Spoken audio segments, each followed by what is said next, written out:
Halo pemirsa yang jenius, apa kabar? Semoga Anda dikaruniai kesehatan yang luar biasa, otak yang brilian, dan pemikiran yang prima. Selamat datang di Brain Smart Tutorial tentang cara termudah bagaimana membuat mind map atau how to mind map. Seri ini saya, Sutanto Windura, akan memandu Anda langkah demi langkah, step by step, bagaimana cara membuat mind map yang paling mudah dan dengan cara yang benar. Nah, pemirsa yang jenius, sebelum saya memandu Anda, perkenalkan saya untuk memaparkan terlebih dahulu mengenai suatu konsep yang namanya revolusi belajar. Sebuah revolusi belajar tidak lain adalah sebuah kombinasi atas dua hal, yaitu satu adalah materi pelajaran atau ilmu pengetahuan atau apapun itu, atau kita sebut saja dengan what to learn, dan ditambah dengan cara belajar atau bagaimana cara belajar atau cara berpikir atau how to learn. Mudah bukan? What to learn dan how to learn. Mind map atau mind mapping adalah salah satu teknik how to learn yang paling banyak digunakan di seluruh dunia. Kita akan mengenal banyak sekali teknik-teknik how to learn. Salah satunya adalah mind map. Kedua adalah teknik mengingat atau memory champion. Ketiga adalah speed reading atau teknik membaca cepat. Keempat mungkin ada teknik berpikir kreatif. Kemudian ada teknik bertanya dan sebagainya. Nah, pemirsa yang jenius, Anda semua yang mungkin sedang berada di rumah, para orang tua, guru di sekolah, ataupun eksekutif di kantor, apa sebenarnya dimaksud dengan mind map? Banyak sekali definisi tentang mind map. Misalkan mind map adalah suatu teknik belajar atau teknik berpikir yang memastikan Anda menggunakan seluruh potensi dan kapasitas otak Anda. Mind map juga bisa didefinisikan sebagai suatu teknik berpikir yang menggunakan kedua belah otak Anda, yaitu otak cerdas kita, otak kiri dan otak kanan. Mind map juga menggunakan secara optimal bagaimana otak Anda bekerja secara alami, serta juga dapat didefinisikan mind map adalah mencerminkan secara visual atau eksternal apa yang sebenarnya terjadi secara internal saat Anda berpikir atau belajar, atau saat Anda mengerjakan sesuatu, saat anak belajar, mengingat, meringkas, dan sebagainya. Nah, pemirsa yang jenius, berikut ini saya akan menunjukkan pada Anda berbagai banyak contoh mind map dalam kehidupan sehari-hari dan dalam pembelajaran dan dalam pengajaran, serta apa saja kegunaan mind map. Silahkan dilihat. Mind map mempunyai banyak sekali kegunaan. Dan kali ini saya akan menggambarkan kegunaan mind map dengan mind map juga. Yaitu untuk keperluan pribadi, misalkan untuk mencatat, baik untuk mencatat pelajaran, mencatat kuliah, mencatat seminar, atau mencatat saat rapat dan sebagainya.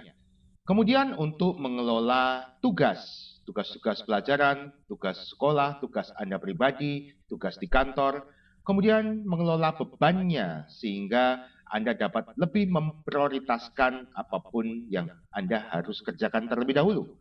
Kemudian juga mengelola orang lain, mengelola keuangan, kemudian juga mengelola jadwal Anda sehingga waktu yang tersedia akan lebih produktif kembali. Kemudian juga untuk menumbuhkan kreativitas yang luar biasa pada Anda sebagai pribadi, kemudian mengelola waktu menjadi lebih baik lagi, sehingga time is not just money, but managing time is money. Mainnya juga sangat berguna untuk keluarga, misalkan saat untuk merencanakan, membagi keuangan keluarga, merencanakan liburan bersama, untuk mengatur, merencanakan belanja Anda, kemudian juga merencanakan jadwal kegiatan, dan lain sebagainya. Di bidang pendidikan, mind map dipakai efektif sekali untuk mengajar, baik untuk persiapan mengajar, untuk presentasi mengajar, kemudian untuk mempersiapkan pemberian penugasan kepada siswa atau mahasiswa, kemudian bagaimana merancang suatu tes atau pengujian atau assessment, sekaligus melakukan evaluasi terhadap pengajaran maupun evaluasi terhadap pengujian yang baru saja dilakukan. Kemudian, mind map juga sangat baik untuk mengorganisasikan informasi bahan pelajaran yang sangat banyak. Dipakai untuk meringkas, sehingga belajar lebih sedikit namun tahu lebih banyak lagi. Dipakai untuk mereview, untuk mempersiapkan ujian, ulangan harian, dan sebagainya. Dipakai untuk penelitian maupun untuk berpikir analisis, berpikir kritis, berpikir kreatif. Di bidang bisnis atau manajemen, mind map sangat efektif digunakan untuk perencanaan atau business planning. Dipakai untuk berpikir analitis, berpikir kreatif untuk menghasilkan lebih banyak ide dan alternatif solusi, maupun untuk berpikir sintesis, misalkan untuk mendefinisikan suatu masalah. Kemudian dipakai untuk pemecahan masalah itu sendiri, maupun untuk pengambilan keputusan yang berkualitas. Inilah contoh mind map, sesuatu yang berwarna-warni dan menarik perhatian mata dan otak kita. Mind map mempunyai ciri khas tersendiri, ada warna, ada gambar, sehingga sudah memastikan Anda menggunakan otak kanan Anda, sekaligus tentu menggunakan otak kiri Anda karena ada teks, ada angka, ada logika, dan sebagainya. Mind map juga menggunakan otak Anda sesuai dengan cara kerja alaminya, seperti yang Anda lihat di sini, ada suatu pusat mind map, kemudian ada cabang-cabang yang menjadi pancaran pikirannya.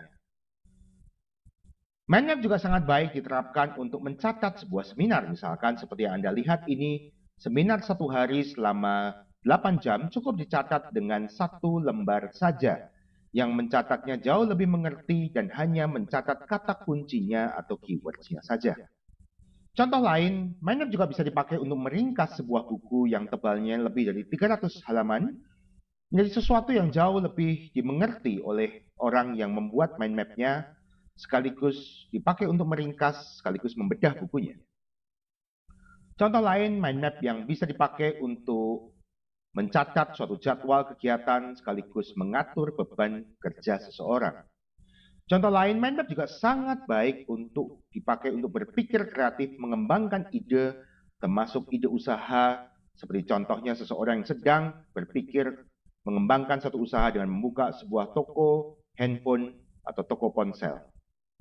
Contoh lain banyak digunakan untuk mempersiapkan rapat, untuk memandu rapat, sekaligus untuk membuat notulensi rapat seperti yang Anda lihat pada suatu contoh mind map ini. Kemudian mind map juga sangat baik dipakai untuk berbagai bidang pelajaran sekolah, misalkan bidang IPA, baik untuk anak SD seperti yang Anda lihat ini, suatu untuk meringkas pelajaran yang sangat banyak sekaligus untuk memahaminya. Mind map juga sangat baik dipakai untuk berpikir kreatif dalam pembelajaran bahasa seperti bahasa Indonesia, dipakai untuk mengembangkan, menceritakan gambar di mana anak setelah dibantu dengan mind map, idenya menjadi beragam dan sangat banyak sehingga saat dituliskan kembali bisa mendapatkan hasil berlembar-lembar daripada langsung mereka menulis dengan cara yang konvensional. Begitu juga mind map sangat efektif dipakai untuk pelajaran eksakta seperti pelajaran matematika ini. Berbeda dengan pendapat kebanyakan orang yang menganggap bahwa mind map hanya bisa dipakai untuk pembelajaran sosial yang materinya banyak atau hafalan saja. Mind map sangat baik untuk pembelajaran eksakta seperti matematika, kimia, fisika, dan sebagainya. Orang akan jauh memahami lebih baik karena melihat mind map sebagai sebuah peta, yaitu peta pikiran, daripada hanya berupa teks yang sangat membingungkan. Contoh berikut ini adalah mind map yang dipakai untuk menggambarkan kurikulum vitae atau profil seseorang, yaitu Tony Buzan dalam hal ini, yaitu penemu dan pencipta mind map. Kita bisa melihat bahwa profil ini digambarkan dengan mind map sangat berwarna-warni, sangat menarik. Inilah profil Tony Buzan, inventor dan originator mind map. Tony Buzan adalah seorang pengarang buku yang sudah mengarang lebih dari 122 buku sampai saat ini. Sudah diterbitkan dan beredar di lebih dari 150 negara dan diterjemahkan dalam lebih dari 30 bahasa. Kemudian Tony Buzan juga mengarang lebih dari 4.000 puisi yang kebanyakan dibuatnya saat bepergian di luar negeri, saat berada dalam pesawat, atau sedang dalam perjalanan di darat. Tony Buzan adalah seorang educator, seorang pendidik, baik untuk anak-anak maupun orang dewasa yang sudah mengajar mulai dari 5 orang sampai 9.000 orang sekaligus. Beliau sangat giat untuk berolahraga, sangat berprestasi dalam bidang olahraga, baik berenang, maupun untuk dayung, bahkan sampai saat ini Tony Busan masih tercatat sebagai anggota tim pelatih regu dayung Olimpik Inggris. Beliau juga berlatih Aikido, kemudian catur, termasuk catur Jepang atau Go. Dalam bidang intelligence, Tony Busan masih tercatat sebagai orang paling kreatif sedunia yang memiliki creativity index atau creativity quotient paling tinggi saat ini. Beliau melakukan banyak sekali penelitian di bidang pengembangan otak, termasuk pernah menjabat sebagai editor Mensa atau klub yang beranggotakan orang-orang dengan IQ tertinggi di dunia. Profil ini dibuat dengan mind map dengan menggunakan software iMindMap, satu-satunya software yang sesuai dengan cara kerja alami otak alias bekerja sesuai dengan hukum mind map yang benar, yaitu iMindMap. Kemudian Tony Busan juga banyak sekali penemuan dan ciptaannya seperti mind map tentu saja, seperti yang Anda pelajari di Brain Smart Tutorial ini, mempopulerkan kembali istilah speed reading dengan cara yang unik, mudah, dan sangat efektif. Kemudian beliau juga mendirikan suatu organisasi yang disebut dengan Brain Trust Charity, suatu klub di London yang setiap tahun memberikan Brain Award, yaitu penghargaan bagi orang yang berjasa dalam pengembangan otak. Kemudian Tony Busan juga merintis kejuaraan dunia mengingat, yaitu World Memory Championship yang sudah diadakan sejak tahun 1991. Beliau sudah menjadi advisor penasihat di banyak badan pemerintahan dunia, termasuk juga di perusahaan-perusahaan kelas dunia, termasuk dalam Fortune 500 companies. Di bidang media, banyak sekali yang sudah diliput oleh Tony Busan, baik dalam kiprahnya sebagai seorang pengajar, peneliti di bidang pengembangan otak maupun sebagai pengarang buku. Diliput baik di televisi, majalah, radio, dan media lainnya. Nah, pemirsa, itulah contoh-contoh serta kegunaan mind map yang begitu banyak.